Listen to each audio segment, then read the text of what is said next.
Oui, bonjour à tous, désolé par avance pour le petit coup de vent du bord de Saône. Juste un petit rebond sur ce qu'a dit Ryan Cherki quand Lapompe et Thomas sont allés à l'entraînement ouvert au public du Groupama Stadium. Ryan Cherki a montré quand même des signes assez inquiétants qui prouverait, enfin bon voilà, je mets du conditionnel, qui n'est pas en position aujourd'hui de valider sa prolongation. Déjà il l'augmente pas, il ne se sent pas forcément considéré à sa juste valeur ou à son talent quand on dit pépite de chocolat, enfin vous avez vu la même vidéo que moi, et puis qu'en gros il n'y a pas de discussion avec Peter Bosz à ce sujet là. Donc moi, sur l'identité et la formation, j'y ai toujours été très sensible parce que quand on a quelqu'un en interne qui a le talent et qui est né dans la ville, forcément on a toujours un peu plus envie, on se donne toujours un peu plus que pour un maillot qu'on ne connaît pas.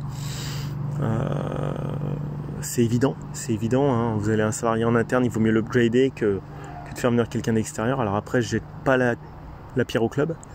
Je vois que pour Cacré, il était plafonné à 60 KE, il était très limité en salaire, ça a traîné pour la négo.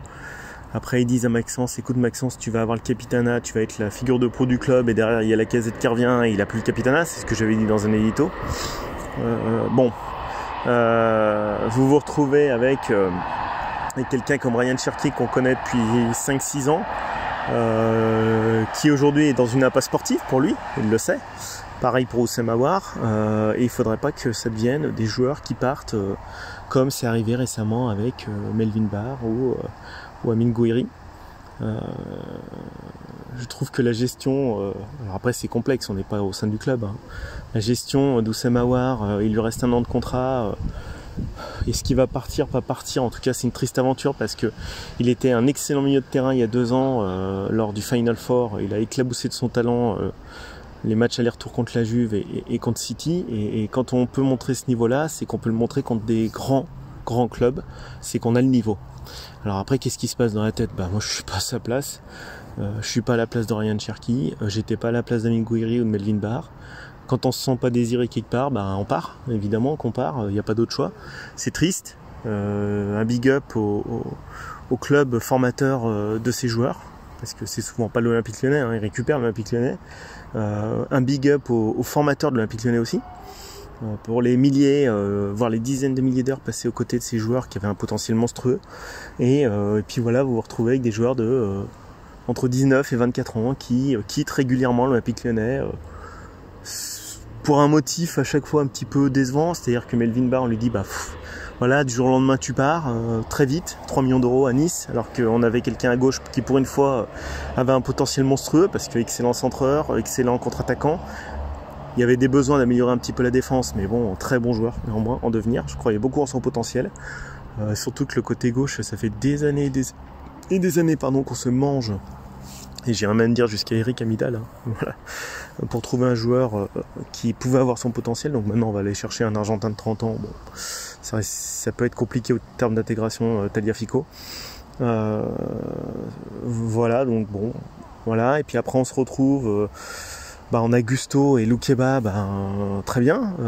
Moi j'aurais voulu également qu'il y ait un tandem qui se mette en place au sein du club, c'est-à-dire quand on a un joueur comme Castello Loukeba avec le potentiel athlétique et sportif et tactique qu'il a, que quelqu'un comme Jérôme Boateng, de par son expérience, au moins le forme, le tuile, le coach, lui donne des ressorts, un cap.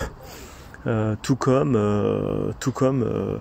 ça aurait été bien que Thiago Mendes, qui vient en 2019 au relais du titre de meilleur milieu défensif de Ligue 1, coach un joueur comme Maxence Cacré dans le positionnement, les courses, l'approche des matchs. Idem pour Ryan Cherki avec Lucas Paqueta, même poste. Et puis il aurait été bien également pour un joueur, et là j'en ai un petit peu, je préfère le dire, pour Oussem Aouar et Ryan Cherki. Oussem Aouar n'est pas un ailier gauche, à un moment donné lui-même le sait, donc pourquoi l'avoir fait jouer un nombre de matchs incalculable en ailier gauche, parce que on n'achète jamais d'ailier gauche, tout comme Toko n'est pas un ailier gauche, c'est un 9,5, c'est un joueur de cœur de jeu, voilà, et pareil c'est un joueur de cœur de jeu, oui, de relayeur, milieu relayeur. Et pareil pour Ryan Cherki, c'est un joueur qui évolue un cran au-dessus d'Oussem Aouar, dans le cœur du jeu également. Là aussi, lâche une balle, il fait des différences exceptionnelles en se positionnant entre le 6 et la défense centrale. En plus, il a une redoutable frappe de balle, donc bon, ça m'agace un petit peu tout ça. Je pense, ouais, voilà, aux éducateurs, au club. Je sais pas pourquoi, parce qu'il y a beaucoup de choses qu'on ne sait pas, comme dit Thomas. En tout cas, c'est aller chercher ailleurs ce qu'on a en talent sous la main. Voilà, j'ai cité quelques joueurs, hein, Amine Gouiri qui se fait les genoux, qui se fait les croisés des genoux. C'est un jeune de Bourgoin-Jallieu, hein, du 38 de l'Isère à côté. Il se fait les genoux, les croisés en préparation estivale. Il joue pas du tout de l'année quasiment parce que les croisés c'est 6 mois. Et puis l'été après, il est transféré 8 millions d'euros à Nice. Et puis bon, l'année d'après, 16 buts. Voilà, bon, leader de l'équipe de France Espoir, capitaine, exemplaire. Bon bah voilà, super, formé à Lyon. C'est nécessaire pour moi de faire un édito là-dessus. Je l'avais fait il y a 1 an sur la formation.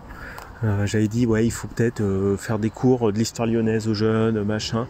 Moi je crois beaucoup dans le phénomène de transmission de savoir et de pérenniser dans la pédagogie. Tant au niveau culturel, enseigner aux jeunes de l'académie qu'est-ce que la ville de Lyon, qu'est-ce que l'OL, machin et tout, pour que les mecs s'identifient fortement. Et puis tout faire pour privilégier ces joueurs par rapport à d'autres. Parce que voilà, c'est sûr qu'un Lucas Paqueta, on peut pas lui enlever, il est né sur l'île de Paqueta dans la baie de Rio. Lyon pour lui, non mais faut pas le en vouloir, ça sera jamais un club de Rio, quoi. Voilà, donc faisons tout notre. En plus, c'est des joueurs qui vont en équipe de France Espoir derrière ou en équipe de France potentiellement, donc pourquoi pas prendre. Alors moi, je pensais à un préparateur mental, un préparateur physique. En plus, je vois que Ryan Cherki avait fait quand même des très bons matchs juste avant de se blesser au Métatars contre Monaco. Voilà, il faisait beaucoup de replis défensifs, il faisait beaucoup d'efforts sur le côté. En plus, il jouait sur le côté, ce qui n'est pas son truc. Il a besoin juste de conseils pour progresser, c'est tout ce qu'il veut. D'ailleurs, il avait dit, moi-même, j'ai pris un logiciel, je regarde mes matchs, j'ai un préparateur physique, ou c'est m'avoir pareil, il y avait un préparateur physique. Donc en fait, il faut que le club là-dessus se renforce sur tout ce qui est préparation physique, athlétique, mentale. Mettre en place du coaching et des binômes avec des joueurs plus expérimentés, ne pas hésiter à faire venir des anciens du club comme Julie, des anciens du club qui ont joué sur des postes similaires aux joueurs du centre de formation, parce que les transferts, moi j'y crois de moins en moins. Moi je crois beaucoup en la pérennité, on peut faire une super équipe en ayant des jeunes du centre de formation et en maximisant, comme d'ailleurs au Pays Basque, l'Athletic Bilbao le fait. Bilbao, il joue quasiment qu'avec des joueurs basques. Donc faisons ça, parce qu'aujourd'hui on s'aperçoit de quoi, qu'on a plein de joueurs en fin de contrat dans 1 an, qui vont partir, qu'on a beaucoup de joueurs où il y a eu un investissement temps et argent et humain assez conséquent, des joueurs du centre de formation. Ou alors qu'on a dépensé 20 millions d'euros sur Moussa Dembélé et puis qu'on fait venir Lacazette et que Moussa Dembélé, dans 1 an il est gratuit.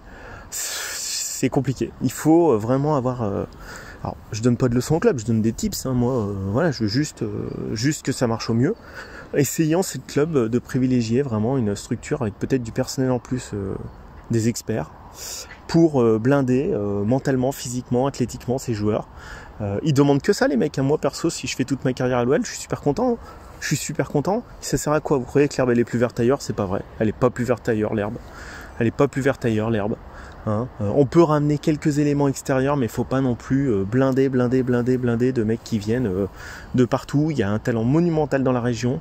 Il y a tout ce qu'il faut sous la main. Il y a vraiment des joueurs nés à Lyon, mais prenez rien que sur quelques années, Florian Maurice, Julie, voilà, vous prenez Né et Cully, vous avez Melvin Barr, vous avez à Lyon, vous avez Benzema, on peut en sortir des joueurs. Il y en a plein.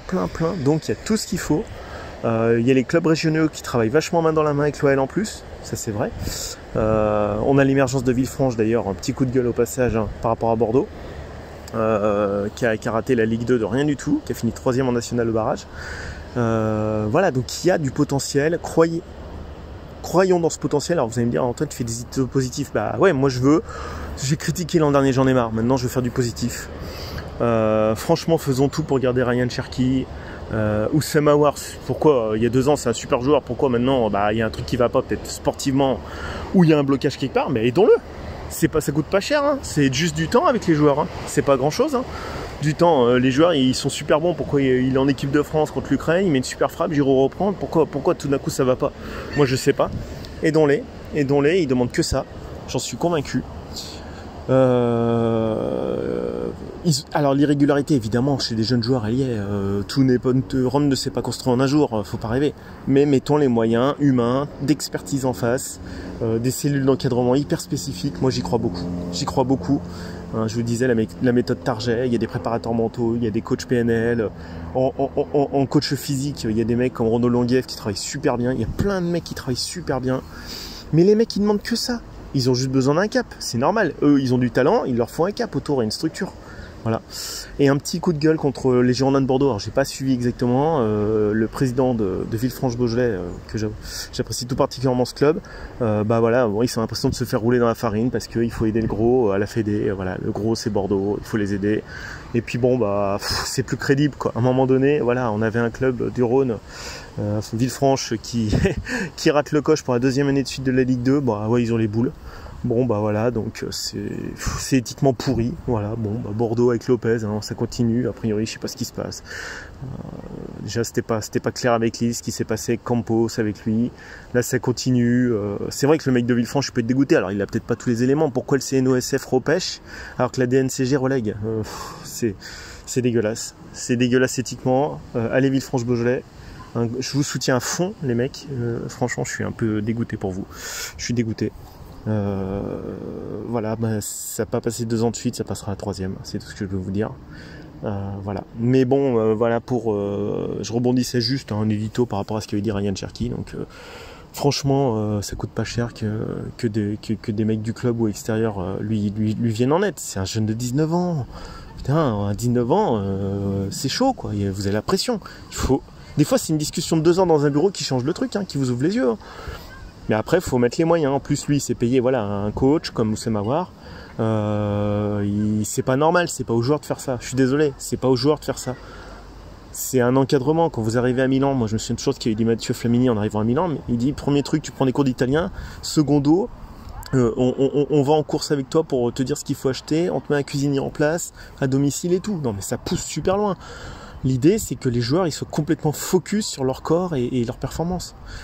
Voilà, mais ça, avec Thomas, c'est un peu un leitmotiv qu'on a, hein, la préparation mentale, physique, athlétique, le coaching, la transmission de savoir, c'est un peu un leitmotiv, et moi j'y crois beaucoup. On va me dire, ça fait un peu ringard dans notre monde moderne de l'argent. Bah non, l'argent, ça remplace pas tout ça. Voilà, donc allez l'OL, puis allez Villefranche. Hein. Franchement, gros soutien, gros soutien, maintenant c'est entériné pour Bordeaux. Bon, faut juste serrer les dents, et ça passera l'an prochain. Allez, bonne journée à tous.